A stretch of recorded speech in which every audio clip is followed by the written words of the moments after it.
ওলামায়ে কেরাম যখন অভিযোগ দিলেন, ওলামায়ে কেরামের অভিযোগের ভিত্তিতে জেলখানায় শিকল দিয়ে আটকানো হলো। খলিফা বললেন, রাতে রাতারে একটু দেখে আসি। রাতে রাতারে দেখতে গেলে যা দেখে শিকল পড়ে আছে, জেলখানা পড়ে আছে, মানসুর হামলা জেলখানায় নাই। আল্লাহু আকবার বলেন। বড় আশ্চর্য হয়, ফেরত আসলেন। দ্বিতীয় রাত্রে আবার গেলেন। দ্বিতীয় রাত্রে যে দেখে মানসুর নাই, জেলখানাও নাই, শিকল নাই। আল্লাহু আকবার। তৃতীয় রাত্রে আবার গেলেন, যায় দেখেন মানসুর আছে, জেলখানাও আছে, শিকলও আছে। উজির নাজির পাঠিয়ে দিয়ে মানসুরকে রাজদর করে নেওয়া হলো। বাচ্চার কাছে চেয়ার দিয়ে বসায় জিজ্ঞেস করা হলো, মানসুর, আমি তোমার কাছে একটু কথা জানতে চাই। ওলামায়ে কেরাম তোমার বিরুদ্ধে অভিযোগ দিয়েছে, এলিগেশন দিয়েছে, আমি তোমাকে আটকায় দিয়েছি, শিকল দিয়ে জেলখানায় বন্দী করে দিয়েছি। কিন্তু আমার মনে বড় এইটাই সাহস ছিল, এইটাই জানা ছিল, তোমার মতো ভালো মানুষ এই চোখে আর একজন নাই। রাতে রাতারে জেলখানায় চুপে চুপে আমি তোমারে দেখতে গিয়েছিলাম, কিন্তু যা দেখলাম শিকল পড়ে আছে, জেলখানা পড়ে আছে, মানসুর জেলখানায় নাই। দ্বিতীয় রাত্রে আবার গেলাম, যা দেখলাম কিচ্ছু নাই। তৃতীয় রাত্রে আবার যা দেখলাম জেলখানা আছে, মানসুর আছে, শিকল আছে। বিষয়টা খুলে বলবে কি? মানসুর পা দুখানা জড়ায় করে কান্না করে আর বলে, বাচ্চা আপনার খবরদার এই ঘটনা কাউকে বলবেন না। আমি আমার বাংলাকে এত ভালোবাসি, আমার বাংলার সাথে আমার মহব্বত প্রেমটা এত চোখে গিয়েছিল, আমাকে জেলখানায় শিকল দিয়ে আটকায় দিয়েছে।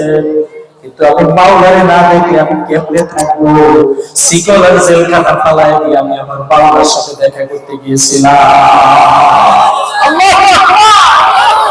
দ্বিতীয় রাত্রে যখন গিয়েছিলেন, মানসুরের যাইতে দেরি হয়, আমার মাওলার সাথে দেখা করতে দেরি হয়। মাওলায় নিজে জেলখানায় চলে আসে। আল্লাহু আকবার। মাওলার পুরীর কারণে মানসুর শেষ পড়ে গেল, জেলখানাও পড়ে গেল, শিকলও পড়ে গেল। যে কারণে দ্বিতীয় দিন যায় আর কিছুই আপনি পান নাই। তৃতীয় দিন আবার মাওলায় মানসুরেরও ফিরাই দিছে, জেলখানাও দিয়ে দিছে, শিকলও ফিরাই দিছে। যে কারণে তৃতীয় দিন যায় সবাইকে আপনি পেয়ে গেছে। ছেড়ে দিল মানসুর, আল্লাহকে ছেড়ে দিল। আবার মানসুর রাস্তায় দৌড়ায় আর আনাল হক, আমি আল্লাহ। রাস্তায় দৌড়ে আর আনাল হক, আমি আল্লাহ। ওলামায়ে কেরাম এইবার গিয়ে ফাঁসির দাবি করে বসলো। না না, জেলখানা থেকে আসে মানসুর মোটেও ভালো হয় নাই, পাগলামের মাত্রা আরো বাইরে গেছে। মানসুরকে ফাঁসি দেওয়া হবে, না হয় সাধারণ মানুষ বড় বিভ্রান্ত হয়ে যায়। এবার ফাঁসির জন্য হুকুম দেওয়া হলো, জল্লাদকে ডেকে দেওয়া হলো। জল্লাদ রেডি হয়ে গেল, তরবারি দিয়ে আঘাত দিয়া মানসুরের কল্লাটা ফালায় দিল। তাকে শুলে দেওয়া হলো, তাকে বিচার করে হলো, কল্লা কাটার নির্দেশ দেওয়া হলো। মানসুরকে হত্যা করা হলো। জল্লাদ তরবারি দিয়ে আঘাত করে কল্লাটা বিখণ্ডিত করে ফেললেন। দেহখানা এক জায়গায় পড়ে রইল, কল্লাটা অন্য জায়গায় ছিটকে পড়ে কল্লা থেকে উচ্চারিত হয় না ইল্লাল্লাহু মুহাম্মাদুর রাসূলুল্লাহ। সুবহানাল্লাহ। খলিফা বড় আশ্চর্য হয়ে গেল, হাজার হাজার ওলামায়ে কেরাম আশ্চর্য হয়ে গেল। ব্যাপার কি? মানুষ মৃত্যুর আগে কালিমা নসিব হয়। আমরা তাকে কাফের ফতোয়া দিয়েছিলাম, হত্যা করা হবে, জল্লাদ তাকে হত্যা করে ফেললো। কিন্তু হত্যার পরে মানুষ আর কথা বলতে পারে না, কিন্তু হত্যার পরে মানসুর হাল্লাজের জবান থেকে কালিমার বাণী উচ্চারিত হয়েছে। আমরা বুঝতে পেরেছি না না, কাফির হইলে তো আর কালিমার বাণী উচ্চারিত হতো না। আমাদের ধারণা বড় ভুল হয়ে গেছে। অবশ্যই ঘটনাটা কি হয়ে গেল, সবাই যে যার মতো চলে গেল।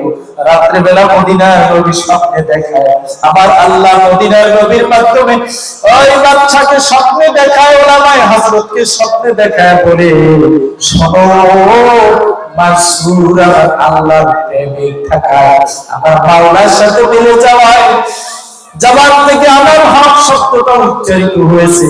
বাহির থেকে কেউ বিচার করা যায় না, অন্তরের খবর কে রাখি? মুসলমান ভাইরা আমার, এই জন্য আমার আল্লাহ বলেন তোমার দুইটি সনদের প্রয়োজন। 1 নম্বর ঈমান, 2 নম্বরে নেক আমল। এই দুই সনদের মালিক যদি তুমি হতে পারো, কানাত লাহু জান্নাতুল ফিরদাউসি নুজুলা। ও মুমিন, দুই সনদের মালিক যদি তুমি হয়ে যাও, কিয়ামতের ময়দানে আবার আল্লাহ তোমার জন্য জান্নাতুল ফিরদাউসের মেহমানখানা রেডি করে রাখছে। সুবহানাল্লাহ। রব্বুল আলামিনের জন্য আমাদেরকে বয়ান করেন সূরা ফুসসিলাত অথবা হামিম সুজদার 30 নম্বর আয়াত থেকে আমাদেরকে বয়ান শোনান। ইন্নাল্লাযীনা ক্বালু রাব্বুনাল্লাহু সুম্মা ইসতাকামু তাতানাজ্জালু আলাইহিমুল মালায়েকা। এ দুনিয়ার বান্দা বান্দি যারা স্বীকার করে নিয়েছো, আল্লাহকে রব বলে স্বীকার করে নিয়েছো, ও মুমিনেরা আওয়াজ দিয়ে বলবেন আমাদের রব কে? সর্বোচ্চ আওয়াজ দিয়ে বলেন আমাদের রব আরে জোরে এরপরে বলে এরপর মজবুত থাইকো। শুধু রব বলে স্বীকার কইরা নির্বাচনের আগের রাত্রে নোট পাইয়া ভুলে গেছো, না না, নির্বাচনের আগের রাত্রে বড় একটা নোট পাইয়া সব ভুলে গেছো, না না, মজবুত থাইকো, মজবুত থাইকো ঈমানের উপরে। ঈমান বিক্রি করো না, বিক্রি করো না, মজবুত থাইকো, মজবুত থাইকো। যদি মজবুত থাকতে পারো, তাতানাজ্জালু আলাইহিমুল মালায়েকা, আল্লাহ কয় তোমার বিপদের সময় আমি ফেরেশতা পাঠাইয়া তোমারে সাহায্য করব। আল্লাহু আকবার বলে। বিপদের সময় ফেরেশতা পাঠাইয়া সাহায্য করবেন ওয়াদাটা। আরো জোরে, আরো জোরে। এ মুসলমান ভাইরা, ইব্রাহিম নবীর বাবার নাম আজর, অমুসলিম কাফির। নমরুদের দরবারে পূজা মণ্ডপ হইল, পূজা মণ্ডপে পূজা দেওয়ার জন্য আজর গেল।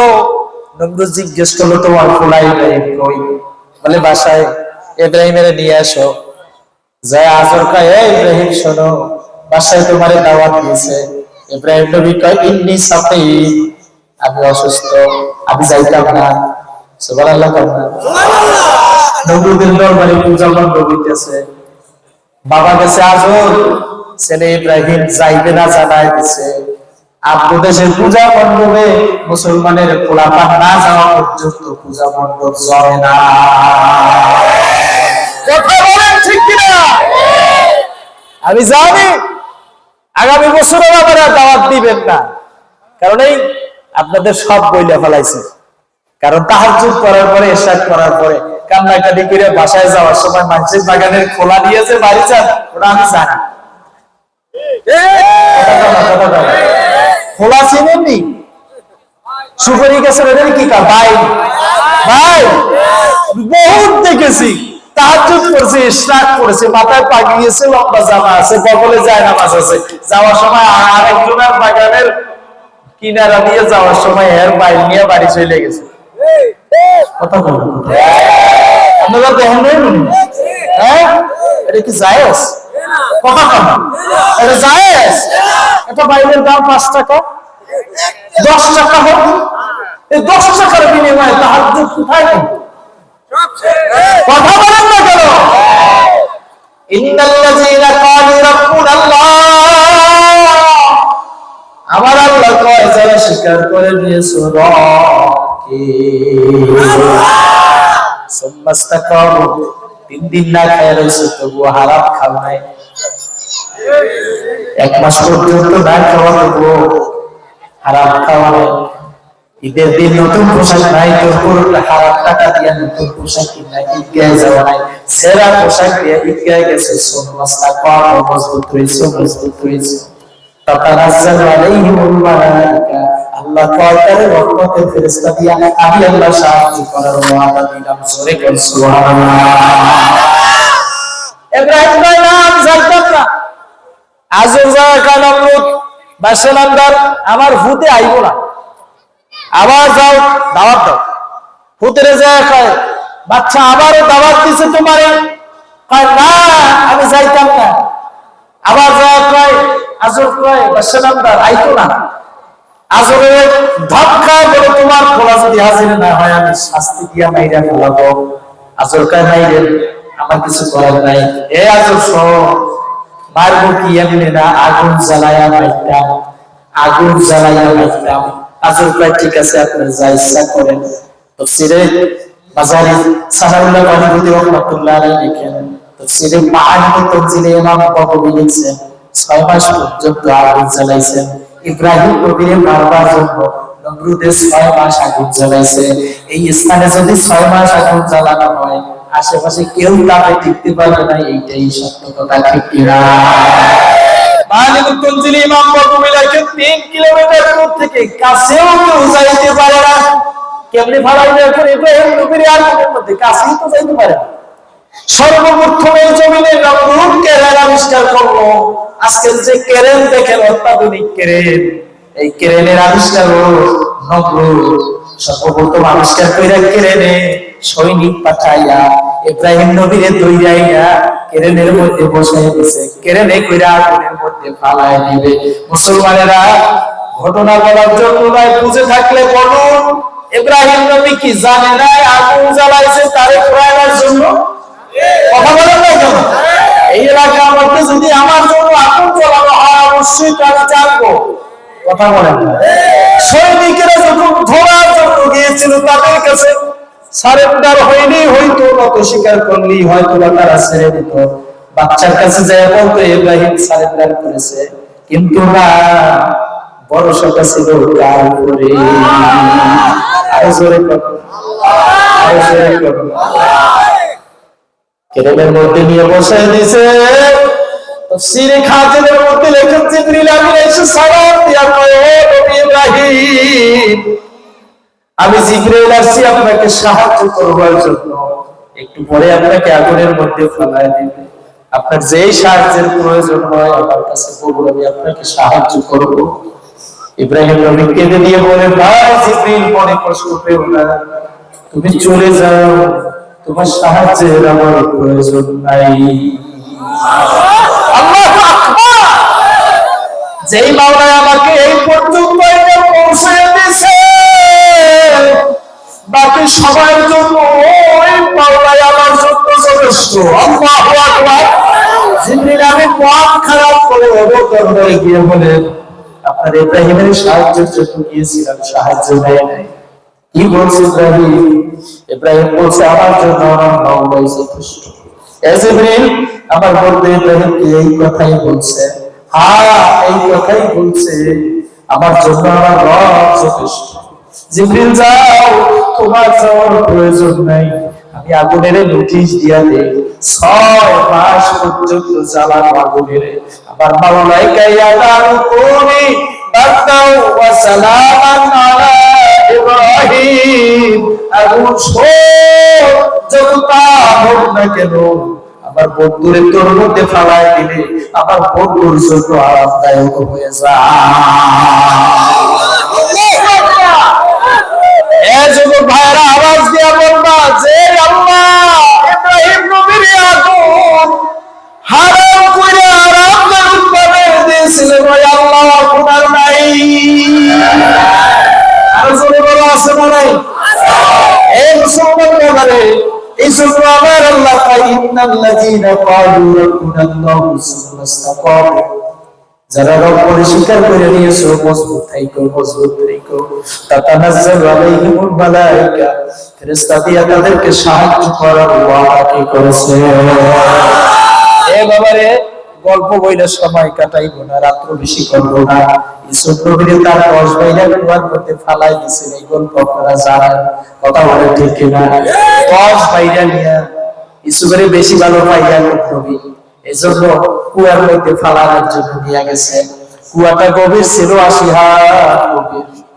শেষ পর্যন্ত যায় কিনা এটা কনফার্ম হওয়ার জন্য কল্লায় রশি লাগাইছে, 80 হাত লম্বা রশি লাগাইয়া তারপরে ইসুফ নবীরে ফালানো শুরু করছে। যদি 80 হাত ধরে নিচ পর্যন্ত যায় তাহলে শিওর হবে কুয়ার শেষ পর্যন্ত যায় পৌঁছে গেছে। আল্লাহ মুসিবত দিয়া কুয়ার মধ্যে ফেলায় দিল ইউসুফ নবীরে। রব্বুল আলামিন জিবরিল আমিনকে কয়, জিবরিল যাও না আমার ইউসুফ কুয়ার মধ্যে ফেলায় দেয়, পানির মধ্যে যেন আমার ইউসুফ না পড়ে। আল্লাহ এ মুসলমানেরা আওয়াজ দিয়ে বলবেন, 10 ভাইরা দিয়ে কুয়ার মধ্যে ফেলায় দিয়েছে মারার জন্য।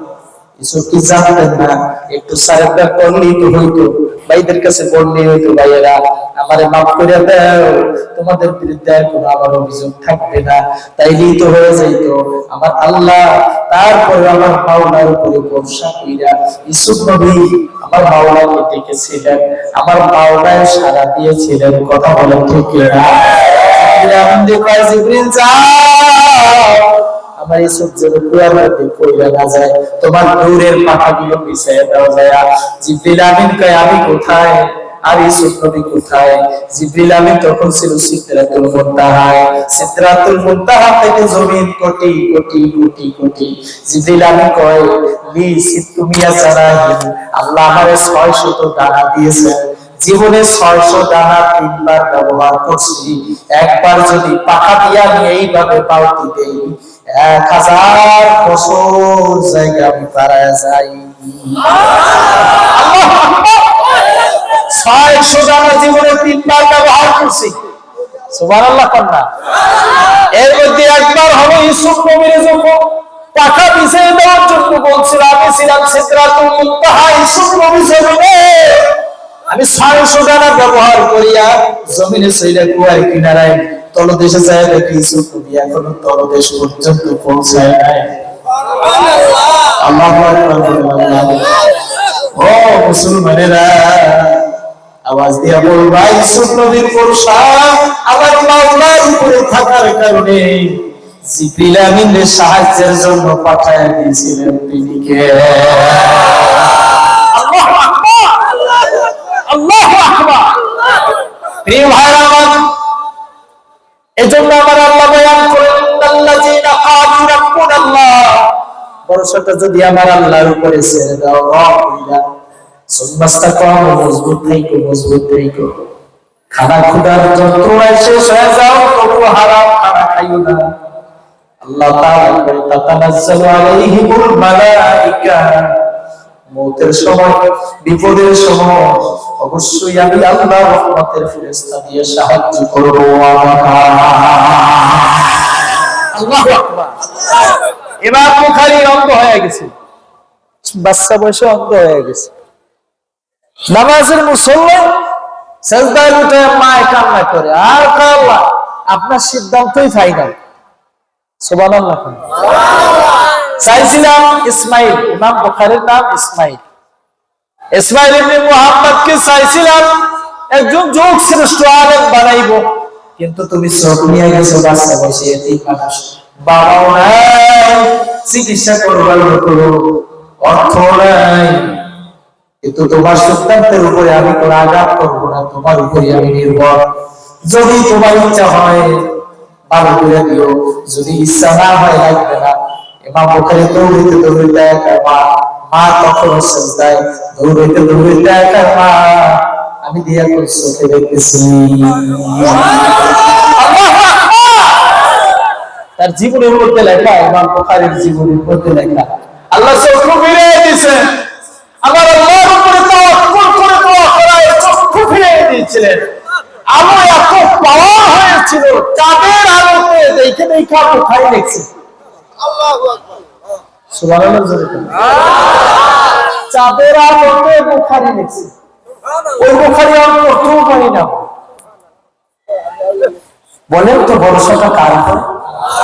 বলেন তো ভরসাটা কার উপরে? মুসলমানের ভাইরা আমার, কেমন ইমানের মালিক ছিলেন হযরত আলী রাদিয়াল্লাহু তাআলা। যুদ্ধের ময়দানে পায়ের মধ্যে তীর ঢুকে গেছে, যন্ত্রণা ব্যথায় চিল্লা চিল্লিতে কেউ কাছেও যাইতে পারে না।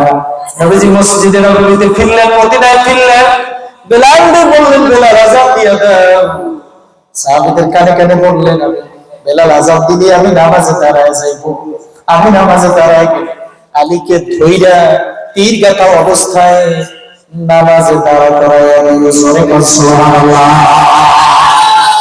ও মুসলমানেরা, বর্তমানে অপারেশন করতে হলে ইনজেকশন দিয়ে তারপরে অপারেশন করা লাগে, আওয়াজ করা লাগে। নবীর জামানায় সাহাবীদের জামানায় কেউ অপারেশন করা লাগলে তারা নামাজে দাঁড় করে দিত। অবাক হয়ে যাইত, কি ইমানের মালিক তুমি! আর আমি নামাজে দাঁড়াই মশা ভাই। ইমাম সাহেব সালাম ফিরানোর পরে জিজ্ঞেস করেন, একটা শব্দ হইল নামাজের মধ্যে? না হুজুর কিছু না, মশা আছে। দাঁড়ায় দাঁড়ায় ফ্যান বলে কথা কর, কি ইমানের মালিক! হযরত আলীকে নামাজে দাঁড় করায় দিলেন। নবীজি নামাজ শেষ করলেন, সালাম ফিরানোর পরে দেখে নামাজের বসলেন হযরত আলী বসা। জোরে কর সুবহানাল্লাহ। নবীজি মুসল্লা থেকে যায়, উঠে আলীকে জড়ায় ধরে নবী কাঁদলেন আর বলেন, আলী তোমার পায়ের মধ্যে না তীর ঢুকছিল, তুমি নামাজে কেমনে? হযরত আলীর পায়ের দিকে তাকায় কয়, আলী তোমার পায়ের তীর কই? তোমার পায়ে তো তীর নাই। উমদাতুল কারী বুখারী সরাহ গ্রন্থ লিখেছেন, হযরত আলী তীর সহ নামাজে দাঁড়াইছিলেন। পাঁচজন সাতজন মিলিয়া দাঁত দিয়া কামড়াইয়া হযরত আলীর পা থেকে তীরখানা খুলে ফেলেছিলেন হযরত আলী নামাজে। কেমন ইমানের মালিক! মুসলমান ভাইরা, নবীজি জিজ্ঞেস করে বার কাঁদেন, আলী তোমার পায়ের তীর কোথায়? হযরত আলী পায়ের দিকে তাকায় কয়, কসম আল্লাহ, ওগো নবী, আমি আপনার পিছনে নামাজে দাঁড়ায় আমি আমার রবের সাথে কথা বলতেছিলাম, তীর কোথায় গেছে আমি আর জানি না।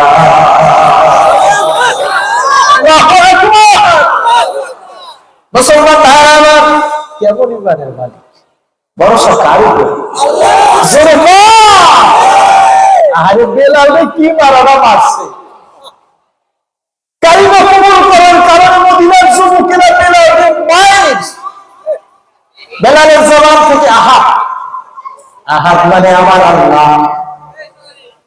এক কথা বলে আমার আল্লাহ। বেলালের মাইরা কয়, না না এক না। বেলাল কয় এক। সুবহানাল্লাহ।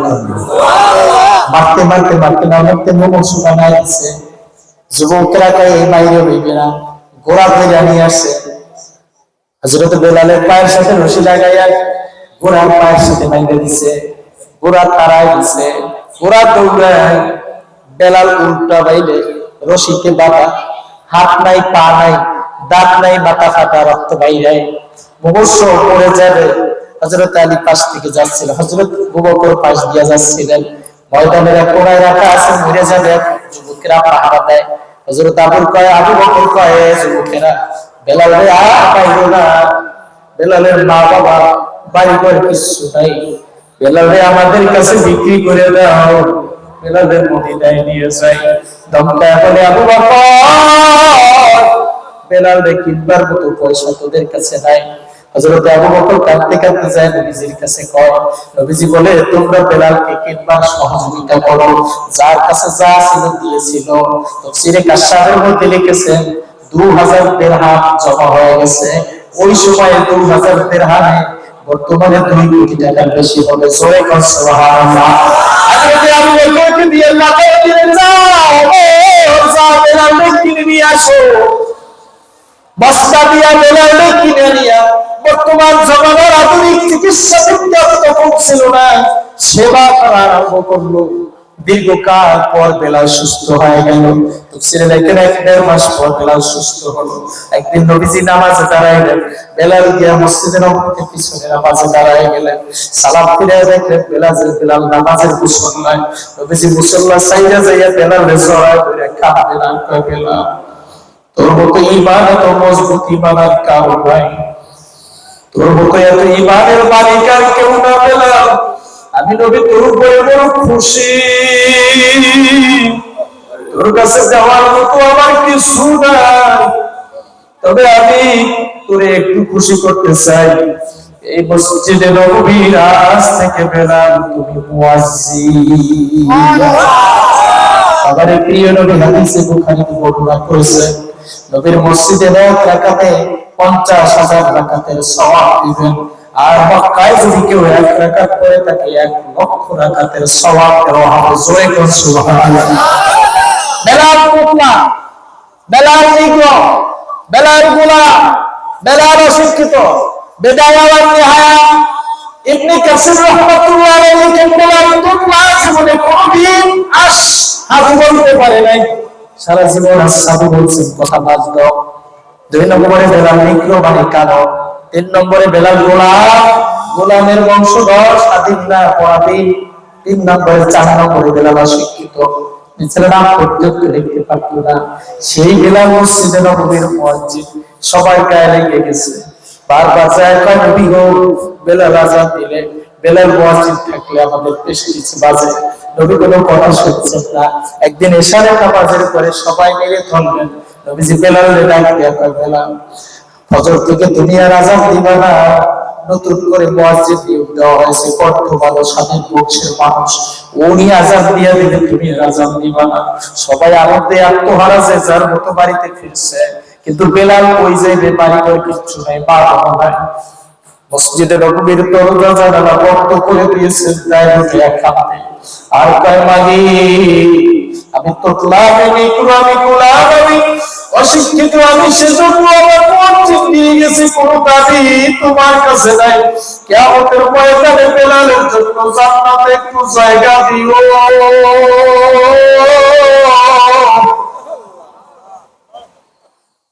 চোখের ভাবি জড়ায় আর কান্না করে। ফজরের সময় হয়ে গেলে নির্ধারিত মুয়াজ্জিন আযান দিয়ে দিছে, সুন্নত পড়ে। বেদায়া ওয়া নিহায়া ইবনে কাসির দেখেন, জিবরিল আমিন সপ্তম আসমান বাইতুল মামুর ফেরেশতাদের মসজিদের নাম। সপ্তম আসমানে একখানা মসজিদ আছে, নামটা বাইতুল মামুর, যেখানে ফেরেশতারা নামাজ পড়ে। বাইতুল মামুর থেকে জিবরিল আমিন এসে নবীর সালাম দিয়া কয়, ওগো নবী, আজকে কি মসজিদে নববীতে ফজরের আযান হয় নাই? নবী বলছেন, আযান তো হয়েছে। জিবরিল আমিন আবার বললেন, আযান কি হয় নাই? নবী বললেন, আযান তো হয়েছে, সুনিত কণ্ঠে আযান হয়েছে।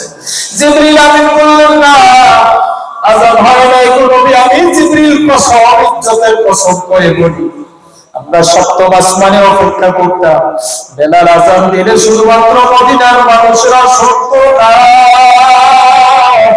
বেলালের আযানের ধ্বনি সপ্তম আসমানে বাইতুল মামুর পর্যন্ত পৌঁছে যাইত। আমরা আওয়াজ শুনিয়া নামাজে দাঁড়ায় যাইতাম। আজ এই পর্যন্ত, এখন পর্যন্ত বেলালের শব্দ, বেলালের আযানের ধ্বনি বাইতুল মামুরে যেয়ে পৌঁছায় নাই। জিবরিল আমিন চলে গেলে আল্লাহ তাআলা আবার পাঠায় দিলে, যাও জিবরিল, আমার বন্ধুরে যে সালাম কর, মদিনার মানুষ বেলাল, তোমরা বেলাল, নিগ্র বেলাল, অশিক্ষিত বেলাল, গোলাম বেলালে মানতে না পারে, কিন্তু বেলালের ঈমানের মূল্য আমার কাছে, আহা বেলালের মূল্য, ঈমানের মূল্য এত বেশি আমার বন্ধুরে জানায়। যতদিন পর্যন্ত বেলাল মসজিদে নববীর মিনারা থেকে আযান না দিবে, ততদিন পর্যন্ত আমিও আল্লাহ বাতাস বর্ষা করব না। ও দুনিয়ার ভাইরা আমার, মুসল্লি বাবাজিরা আমার, দিল্লির শাহী মসজিদ নির্মাণ করেছিলেন সম্রাট শাহজাহান। স্বপ্নে দেখছিলেন, আমি একটা মসজিদ বানাইব দিল্লিতে, যার নাম হবে শাহী মসজিদ। সকালবেলা উঠে উজির নাজিরদেরকে রাজ দরবারে ডাইকে বললেন, আমাকে পরামর্শ দাও, আমাকে ডিজাইন করে দাও, আমি একটা দিল্লিতে মসজিদ বানাবো, যেটা শাহী মসজিদ নামে পরিচিত হবে, তামাম দুনিয়ার মানুষেরা জানবে। উজির নাজিরেরা একত্র হয়ে পরামর্শ দিলেন, বাদশা নামদার, আপনি একজন আর্কিটেক্ট দাওয়াতের শিল্পী ডাকেন, শিল্পী ডাকলে তিনি সুন্দর করে ডিজাইন করে দিতে পারবে। আর্কিটেক্ট ডাকা হলো, শিল্পী ডাকা হলো।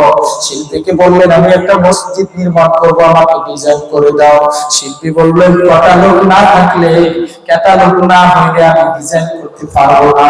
বললেন, হুজুরেরা আমাকে পরামর্শ দাও, কি করব? উজির নাজিরেরা সবাই মিলে পরামর্শ দিয়ে দিলেন, বাদশা নামদার, বুঝতে পেরেছি, এই ডিজাইন সামান্য কোনো ইঞ্জিনিয়ার দেওয়া হবে না, আর্কিটেক্ট দেওয়া হবে না, বরং আপনার রাজ দরবারে সব থেকে যে বেশি ঈমানওয়ালা, সব থেকে যে বেশি আমলওয়ালা, সব থেকে যে বেশি আল্লাহওয়ালা এমন একজন লোক যদি আইনা তাকে দায়িত্ব দিয়ে দেন, আশা করি সে ডিজাইন করে দিবে। জোরে কর সুবহানাল্লাহ। নাজিরদেরকে দায়িত্ব দেওয়া হলো, আমার রাজ দরবারের মধ্যে সব থেকে বেশি আল্লাহওয়ালাকে খুঁজে বের করো।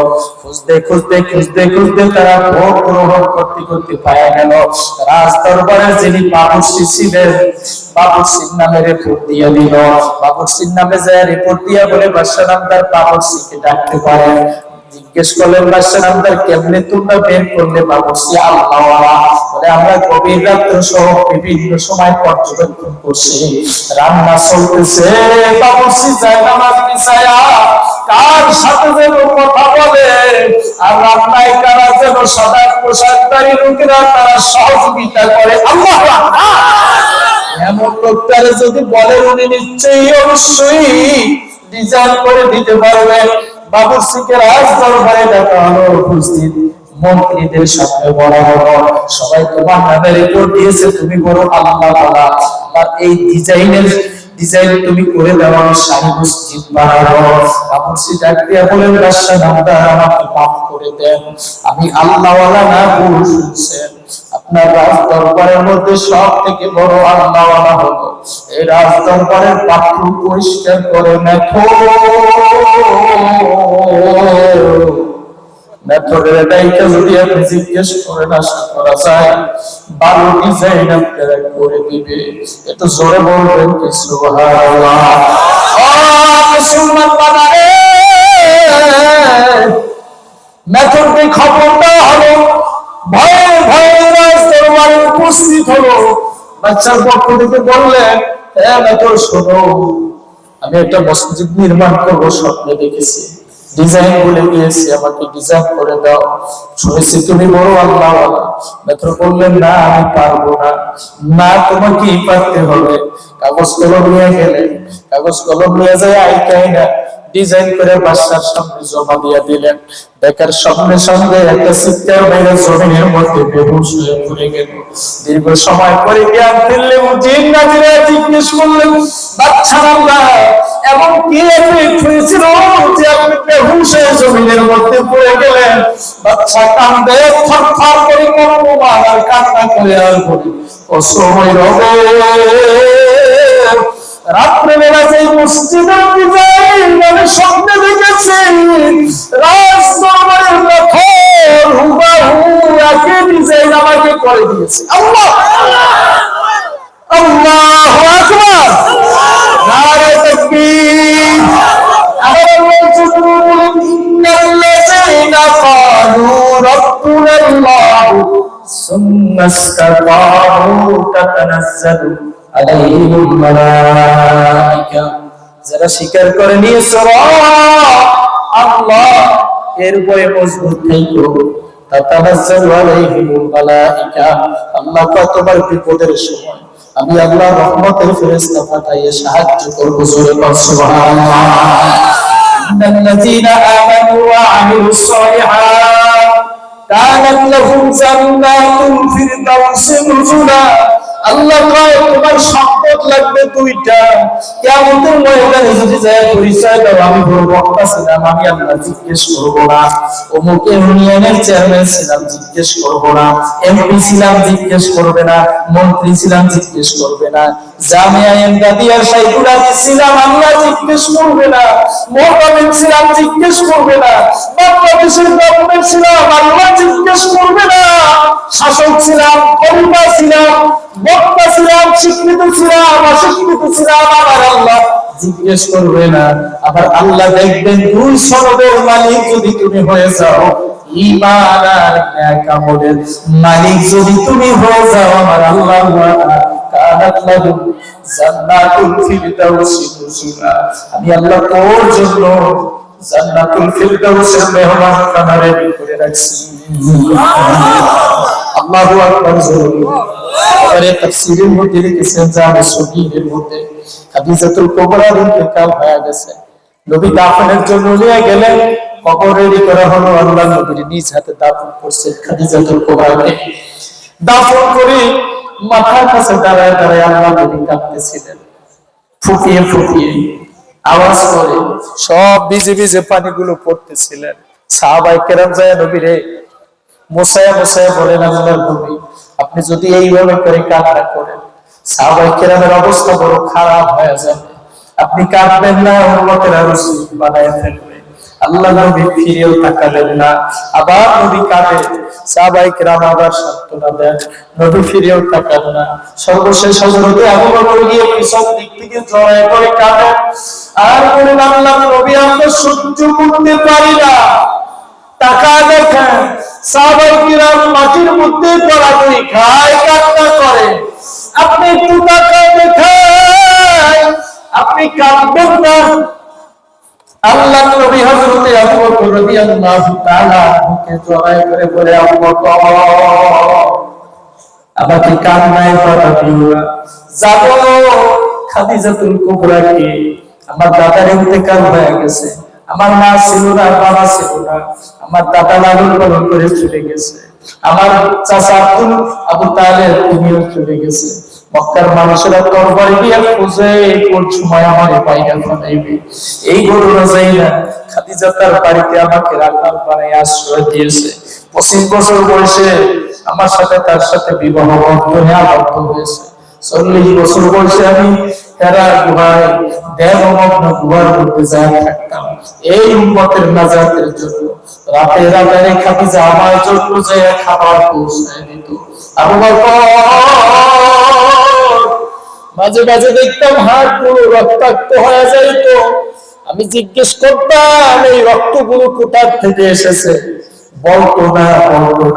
অনেক জোরাজোরি করে বলতো, আপনার জন্য রাতে রাতে খাবার নিয়ে আসার সময় পাথরের আঘাত লাগিয়া কাইটা যায় আর রক্তাক্ত হয়ে যাইতাম। নবীজি বলতেন, আপনি আমাকে কেন বললেন না? খাদিজাতুল কুবরা কাঁদতেন আর বলতেন, আপনি একজন দুঃখী মানুষ, আপনি এতিম মানুষ, আপনার মা নাই বাবা নাই, আমার দুঃখের কথা যদি আপনাকে শোনায় আপনি আরো ব্যথিত হবেন নবী, এজন্য আমি কখনোই আপনাকে বলি নাই। আবু বকর এমন একজন ভালো মানুষ আমার সাইরা আজকে চলে গেছে, আমি বাসায় গিয়ে আরাম করবো পারবো না, আমি এখানে দাঁড়ায় দাঁড়ায় কান্না করবো। আমার খাদিজাকে এখনই প্রশ্ন করা হবে, খাদিজার প্রশ্নের জবাব আমি নবী এখানে দাঁড়ায়া দাঁড়ায়া প্রশ্নের জবাব দিয়া তারপরে আমি বাড়িতে ফিরবো। আবু বকর যাও, আমাকে বাধা দিও না। নবী আবার কান্না শুরু করলেন। জিবরিল আমিন এসে সালাম দিয়া কয়, নবী আল্লাহ আপনাকে সালাম জানায় বলছে বাসায় ফেরার জন্য, খাদিজার প্রশ্নের জবাবের জন্য আপনাকে দাঁড়া থাকতে হবে না। আল্লাহ জানায় দিছে খাদিজাকে প্রশ্ন করা হবে, খাদিজার প্রশ্নের জবাব দেওয়া লাগবে না। খাদিজার ঈমান ও আমল আমার মাওলার দরবারে কবুল। আবার আল্লাহ বলছেন খাদিজার প্রশ্নের জবাব আসমান থেকে আমার আল্লাহ নিজে দিয়ে নেবে। ইন্নাল্লাযীনা আমানু وعملوا الصالحات كانت لهم جنات الفردوس نزلا। তোমার যদি দুইটা সম্পদের মালিক হয়ে যাও, দুই সনদের যদি তুমি মালিক হতে পারো, ঈমান আর নেক আমলের মালিক হতে পারো, আমার আল্লাহ কয় আমার ওয়াদা তোমার জন্য জান্নাতুল ফিরদাউসের মেহমানখানা আমি আল্লাহ রেডি করে রাখছি। আল্লাহু আকবার। তিরমিজির বর্ণনায় আছে হযরত আলী রাদিয়াল্লাহু তাআলা খেলাফতের আমলে হযরত আলী মসজিদে নববীর ইমামতির দায়িত্ব পালন কইরা ফজরের পর তালিম দিতেন, কিন্তু ওই দিনা তালিম না দিয়ে দৌড়ানো শুরু করলেন। যুবকেরা প্রতিমধ্যে আটকায় জামা টেনে ধরে বলেন, আলী আজকে এত দৌড়াদৌড়ি কেন, তাড়াহুড়া কেন? হযরত আলী কেঁদে কেঁদে বলে, আজ আমারে ছেড়ে দাও, আজ আমার মন পাবো না, আমি বাসায় ফিরবো। খুব তাড়াহুড়া করে চলে গেলেন, যাই দেখলেন মুসাল্লায় হযরতে ফাতিমা নাই। যেই মুসাল্লায় হযরতে ফাতিমা যায় নামাজে বসা ইশরাকের নামাজ আদায় করতেন। হযরত আলীর জীবনে কোনোদিন ইশরাকের নামাজ কামাই যায় না। ও যুবক বাবা, আমার ফরজ নামাজের খবর নাই, আর জান্নাত পাওয়ার আশায় দৌড়াও। হযরত আলীর জীবনীতে আছে জীবনে কোনদিন এশরাক তাহাজ্জুদ বাদ যায় নাই। হযরত আলী যায় দেখেন ফাতেমাও নাই যায় নামাজে, মা পুরো খারাপ ডাকাডাকি করে আর বলে ফাতিমা রে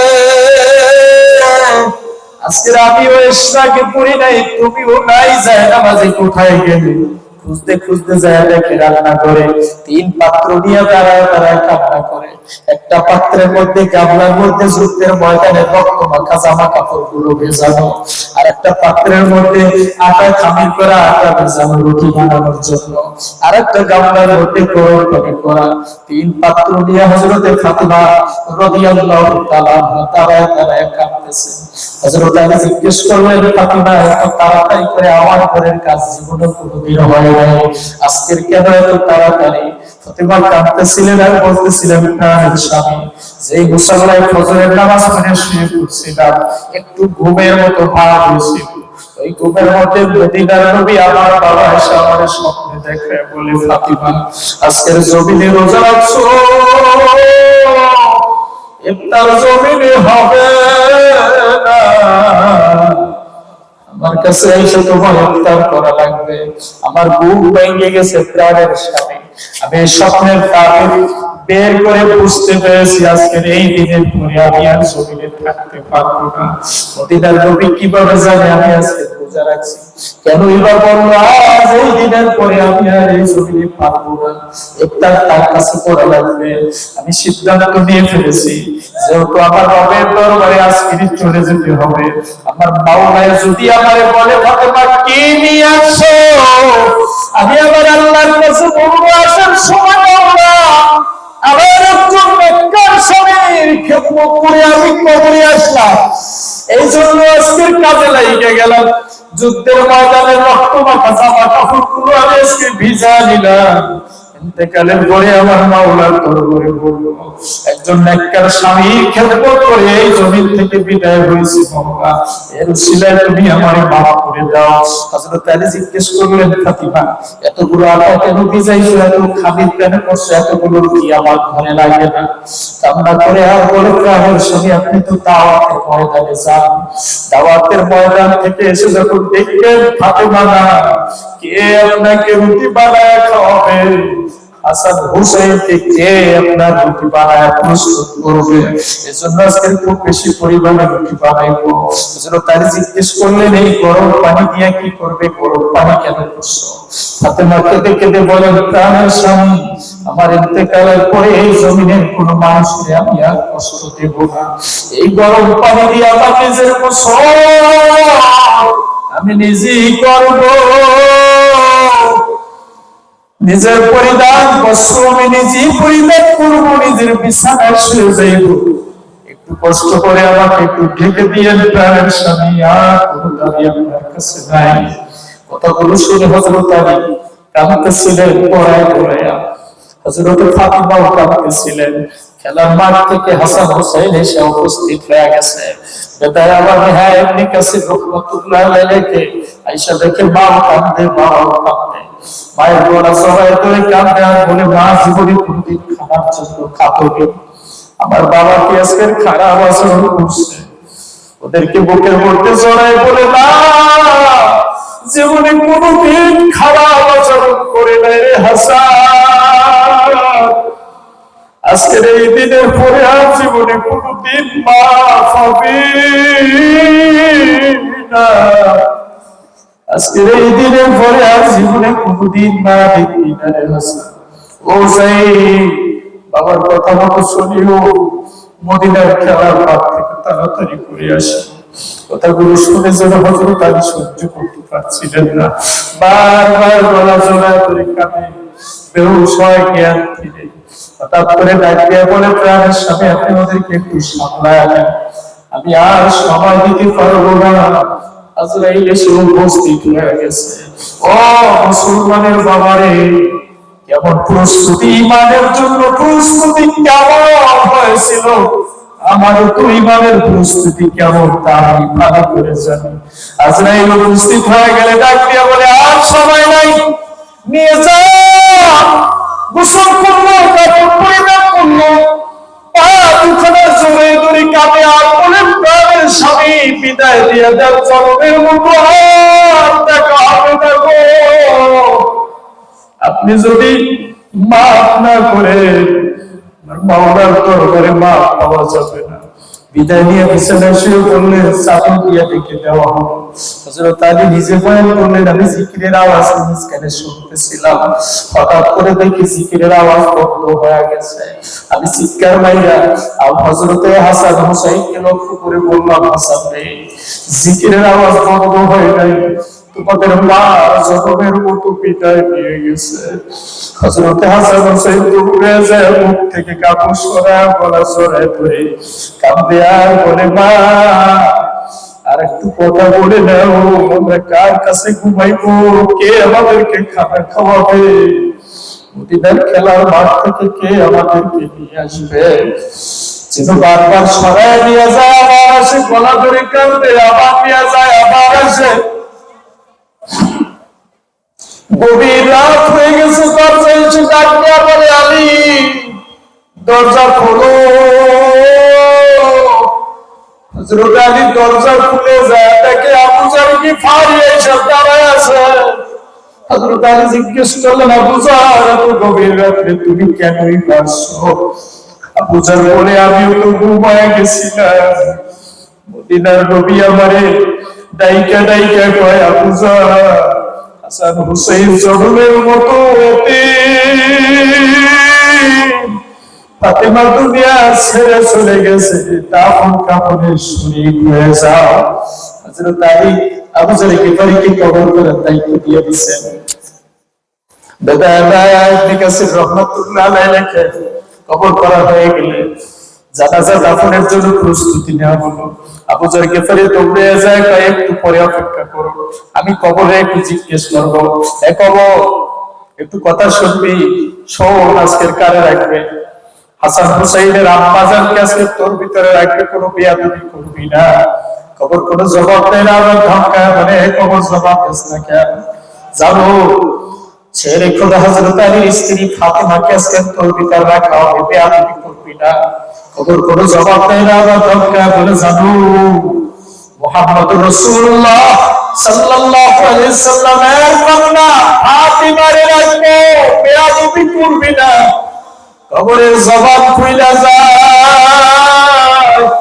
কবর ডাক দিয়া কয়, আবু জার শোন, হাসান হুসাইনের আম্মারে চিনি না, শেরে খোদা আলীর স্ত্রীকেও চিনি না, মুহাম্মদুর রাসূলুল্লাহর কন্যারেও চিনি না। আমল ভালো হবে, জান্নাতের বিছানা বিছাবো, আমল খারাপ হবে, দুই পাশে মাটি দিয়া এমন সাপ দেওয়া হবে, পাঁজরের হাড্ডি অন্য পাঁজরের সাথে মিলে যাবে, 99 সাপ এসে জমা হয়ে যাবে, এক একটা ঠুকরে 70 গজ নিচে দেওয়া হবে, আবার টেনে টেনে উঠানো হবে। শুনবার সঙ্গে সঙ্গে আবু জার গিফারি বেহুশ হয়ে পড়ে রইলে, দাফন সম্পন্ন হয়ে গেলে, দীর্ঘ সময় পরে জ্ঞান ফিরলে। তাফসীরে এসেছে, সেই দিন থেকে মৃত্যু পর্যন্ত আবু জার গিফারি আর সুস্থ ছিল না, সবসময় কবর কবর বলে দৌড়াইত। মুসলমান বাবারা, আমার মাওলা এই জন্যই বয়ান করে, ইন্নাল্লাযীনা আমানু ওয়া আমিলুস সালিহাত, দুইটা লাগবে, আর কিছু লাগবে না। চেয়ারম্যানই লাগবে না, এমপিগিরি লাগবে না, সাইকুল হাদিসগিরি লাগবে না, বক্তাগিরি লাগবে না, মুহতামিমগিরি লাগবে না, প্রিন্সিপালগিরি লাগবে না, কালা বলা লাগবে না, ডিগ্রি সনদ লাগবে না, কোনো কিছু লাগবে না। লাগবে দুইটা, ঈমান আর নেক আমল যার কাছে থাকবে, আমার মাওলাই ওয়াদা দেন, কানাত লাহুম জান্নাতুল ফিরদাউসি নুজুলা, আমি আল্লাহ তার জন্য দুই সনদ যার কাছেই আমি পাইবো, তার জন্য জান্নাতুল ফিরদাউসের মেহমানখানা আমি আল্লাহ রেডি করে রাখছি। সূরা কোন সুবহানাল্লাহ, লা ইলাহা ইল্লাল্লাহ। আর রাত্র পড়বে বাজুন তো, লা ইলাহা ইল্লাল্লাহ,